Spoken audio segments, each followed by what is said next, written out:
Fala aí, beleza? Inventor Miguel aqui, sou especialista em inteligência artificial, trabalho com isso há mais de 20 anos e sempre que eu leio um livro, mesmo quando não tem nada a ver ou quando fala muito mal de tecnologia, eu já faço o link com inteligência artificial e não foi diferente lendo este livro que vou falar sobre ele agora, A Vida Não É Útil, do Ailton Krenak, um indígena brasileiro. Muito interessante o livro, eu li numa tacada só, voltando de São Paulo para Lisboa, li durante o voo, é um livro curtinho, tem, sei lá, 100 páginas.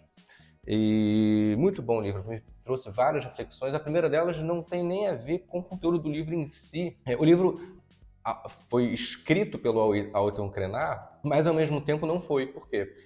Porque ele, na verdade, é uma organização. Ele foi organizado pela Rita Carelli, pesquisa e organização Rita Carelli, a partir de lives, palestras que o Ailton Krenak deu na internet. E por que isso me leva direto à inteligência artificial? Porque é como se ele tivesse dado prompt. Tá? O Ailton Krenak deu o prompt, ele falou e um ser humano organizou aquilo. Não é o ser humano que organizou o texto que é o autor do texto. O autor do texto é o Ailton Krenak, que foi quem deu o prompt. Então tem um argumento na inteligência artificial que diz que a gente fala isso, a inteligência artificial fez tal imagem, fez tal vídeo, fez tal texto. A inteligência artificial não faz nada. Ela, no máximo, organiza o texto, organiza o conteúdo, como, por exemplo, a Rita Carelli fez. Ela não é autora do texto, assim como a inteligência artificial também não é. Ela é a organizadora do texto, assim como a inteligência artificial é uma organizadora do texto. E provavelmente ela organizou esse texto muito melhor do que uma inteligência artificial seria capaz de organizar, porque ela capta nuances que a inteligência artificial não é capaz de captar. Por isso que o texto é tão bem escrito e é tão instigante, eu não conseguiria ficar lendo durante tanto tempo de uma tacada só um texto escrito pela inteligência artificial de jeito nenhum. Mas eu fiquei refletindo sobre esse argumento, né, da inteligência artificial ser autora das coisas, quando, na verdade, não é o autor, é quem faz o prompt, é quem tem a ideia original que faz com que a inteligência artificial escreva aquele conteúdo. A originalidade é mais preponderante para a gente definir a autoria. A inteligência artificial não tem essa originalidade, meio que por definição. Né, digamos assim. Foi uma primeira reflexão que eu tive. Uma outra reflexão, ele fala de um lugar muito diferente do meu. Um indígena que enfim, a infância, a adolescência, a vida dele é num ambiente, né, diferente do meu, valores diferentes, inclusive. E os indígenas, eles têm uma visão diferente de nós ocidentais civilizados, né, pela Europa, pela visão europeia, de visão de mundo, assim, de como a gente enxerga o planeta. Ele tem metáforas que são muito poderosas, né? Quando ele fala, por exemplo, ele é muito crítico ao capitalismo e tal, ele fala talvez de uma forma tão radical quanto deve ser para eles a forma como a gente fala deles, digamos assim, tá? Então isso já causa ali uma série de desconfortos saudáveis, digamos assim, ao longo da leitura, de coisas que realmente são terríveis. As metáforas que ele traz são muito interessantes. Ele fala muito que a gente devora o mundo, a gente come o mundo, a gente constrói cidades em cima do rio e mata o rio. A gente constrói cidades na floresta e destrói a floresta. Ele mora em frente a uma barragem da Vale, alguma coisa de mineração, ele mora em frente a alguma coisa ali de mineração e aquela construção destruiu aquele local, a fauna, a flora. Então ele tem essa metáfora da gente como, né, comedor do mundo, que é poderosa, potente, impactante, e também tem uma metáfora que é de encarar o mundo, que nem é metáfora, né? Eu acho que para ele é quase literal, mas para mim acaba sendo lido como uma metáfora. O mundo como um organismo vivo, nós fazendo parte desse organismo, não é? A Terra é uma coisa, nós somos outra, e nós devemos explorar a Terra ou domesticar a Terra. Não, é uma coisa só. Então, quando a gente está comendo a Terra, a gente está como se a gente está comendo a nós próprios, digamos assim, né?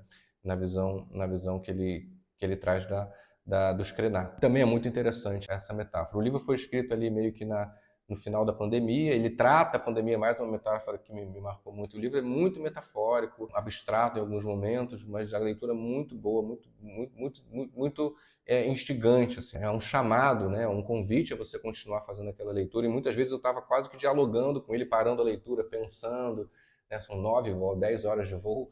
Então, é um livro dialógico, assim, você vai ali conversando com o autor, e o livro foi escrito ali no final da pandemia, como ele trata a Terra ali como esse organismo, a pandemia é uma doença desse organismo Terra, que está doente por conta da forma como ela é tratada, no caso, maltratada por nós. Achei legal essa analogia também, essa metáfora. Uma outra coisa assim que ele fala muito, e aí sim algo que eu concordo, um aprendizado que eu já tenho até incorporado, falei recentemente numa palestra e tudo, é a coisa assim, ele fala assim, tem um rio ali, tá? Eu preciso alertar as pessoas que se elas forem na beira daquele rio, elas podem ser devoradas por um crocodilo, um jacaré. Tem perigos o rio. Mas o rio tem um peixe maravilhoso. Eu preciso alertar as pessoas de que elas podem ir naquele rio e pescar um peixe saboroso que vai ser fundamental para a sobrevivência delas. Então, o meu papel é de não demonizar e nem idolatrar aquele rio, mas sim de conviver com ele, conviver com a natureza. Faz parte. E aproveitar aquilo ali para proteger aquele bem, proteger aquela natureza e, ao mesmo tempo, estar alerta aos perigos e alerta às oportunidades, ao que ela tem de bom para me oferecer. Uma coisa simbiótica. Apesar de ele não concordar com isso, porque para ele o que a gente domesticou não é exatamente natureza, cidades, os computadores, a tecnologia, ele trata como algo fora da natureza, o que também já é algo que mais ou menos, porque é simplesmente uma natureza que a gente domesticou muito. Né? Uma cidade é uma floresta urbana, que a gente é um nível de domesticação dos átomos, né? No nível atômico quando a gente fala de um chip de computador, da tecnologia da internet, dos bits circulando, é um nível de domesticação de um elemento que está na natureza. Carbono, sei lá, oxigênio, silício, são elementos que estão na natureza. A gente não inventou nada, né? Não criou algo que não está na natureza, ou que não é uma combinação de coisas que estão na natureza. Então tudo é natureza. E aí vem o final da minha reflexão, porque se a própria tecnologia, não vejo ela como algo separado, ela faz parte da minha natureza, ela faz parte do meu ambiente, do meu ecossistema, a melhor postura que eu tenho em relação a ela é de convivência. Então, por isso que eu não, quando me perguntam muito isso, a inteligência artificial vai acabar com os empregos, vai destruir o mundo, etc., ou vai salvar o mundo, etc., eu me afasto desses dois polos porque a minha postura é de convivência. É o rio, né? Eu alerto sobre os perigos do rio e alerta sobre os benefícios. Tem o crocodilo que pode te matar e tem o peixe que é saboroso para a gente. Então, a postura de você conviver, entender que você precisa conviver com essa tecnologia, ela faz parte da natureza, ela faz parte de algo que está aí e que não vai deixar de estar. A inteligência artificial veio para ficar, ela vai fazer parte dessa nossa natureza, desse nosso ambiente. As pessoas que nascerem nos próximos anos já vão estar inseridas nesse ambiente, nessa natureza, pelo menos as que nascerem em cidades, né, em ambientes urbanos, e é algo que a gente precisa conviver e estar sempre preocupado com os riscos que existem. A natureza tem riscos, mas também com os benefícios que existem, e a natureza nos fornece esses benefícios também, nos ajudam a explorar esses benefícios de uma forma sustentável, de uma forma que não vá acabar com aqueles recursos necessários para que aquela exploração continue acontecendo. Claro, o Ailton Krenar provavelmente iria detestar eu ouviu falar de exploração da natureza como algo positivo, mas ao mesmo tempo eu vejo como algo necessário para que a gente tenha essa condição de tanta gente vivendo tão mais tempo com qualidade de vida tão maior. O que ele vai argumentar, o que ele argumenta inclusive, é que não compensa. Esse ímpeto que viabiliza essa vida por mais tempo, em melhores condições, é muito consumista e nos adoece, nos deixa doente, deixa inclusive a Terra doente. Ele fala até que os milionários que querem ir para Marte, para a Lua, etc., que eles vão e a gente fica aqui, que a gente sabe cuidar da Terra melhor do que vocês. Não se come dinheiro. É o primeiro capítulo do livro, ele fala assim, deixa os economistas dentro do cofre, cheio de dinheiro, e vamos ver se eles sobrevivem. A gente não come dinheiro. Então ele é bem crítico a esse ímpeto capitalista, mas ao mesmo tempo é o que viabiliza isso. Então, se para ele a conta não fecha, eu, como já nasci inserido nessa natureza, acabo tendo uma perspectiva de achar que se a conta ainda não fecha, e em alguns momentos da minha vida, às vezes eu penso isso, ela vai fechar.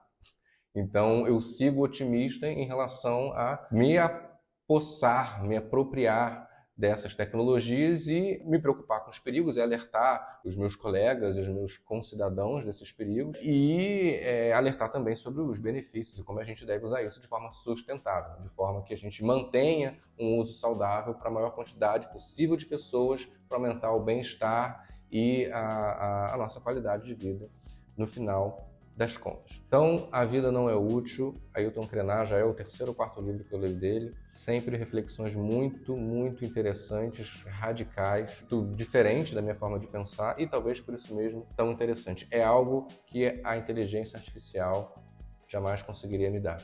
Originalidade, pensamento fora da caixa e uma perspectiva que não está nos bancos de dados da internet. Recomendo a leitura e depois me conta o que você achou. Valeu, beleza? Beijo. Tchau. Até a próxima.